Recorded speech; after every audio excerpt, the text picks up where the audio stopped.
ഇടയ്ക്ക് ഗവൺമെന്റിന്റെ ഒരു പ്രതിനിധിയായി കാശ്മീർ വിസിറ്റ് ചെയ്യുന്ന ഒരു അവസരം കിട്ടി. ആ കാശ്മീരും പാകിസ്ഥാന്റെ അതിർത്തിയിലുള്ള ഏറ്റവും ഉയരം കൂടിയിട്ടുള്ള ഒരു പ്രദേശത്ത് കാറ്റത്ത് നിൽക്കാൻ പോലും പറ്റില്ല. അവിടെ ടെന്റ് കെട്ടി താമസിക്കുകയാണ് നമ്മുടെ ധീര പട്ടാളക്കാർ.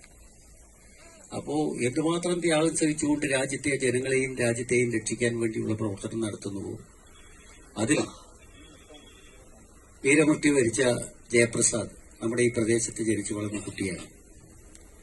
അവന്റെ മരണം ഈ രാജ്യത്തിന് വേണ്ടിയുള്ളതാണ്. അത് ആ രീതിയിൽ നമുക്ക് നോക്കിക്കാണാൻ കഴിയണമെന്നാണ് എനിക്ക് ഈ അവസരത്തിൽ അഭ്യർത്ഥിക്കാനുള്ളത്. കാർഗിൽ യുദ്ധത്തിൽ ധീര രക്തസാക്ഷിത്വം വരിച്ച ജയപ്രസാദിന്റെ പാവന സ്മരണയ്ക്ക് മുമ്പിൽ ആദരാഞ്ജലികൾ അർപ്പിക്കുന്ന ഈ ചടങ്ങിന് പങ്കെടുത്തിയ എല്ലാവരെയും ഞാൻ അഭിവാദ്യം ചെയ്യുകയാണ്.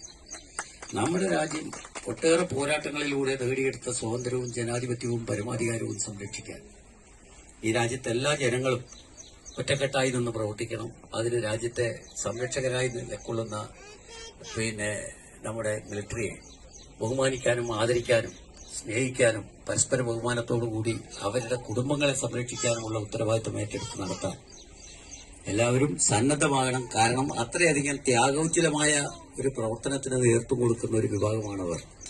അതുകൊണ്ട് ഇപ്പോ അമ്മ പറഞ്ഞു, ഞാനിങ്ങനെ ഒരു പാപം ചെയ്ത ഒരു അമ്മയായില്ലേ എന്നാണ് അമ്മ പറഞ്ഞത്.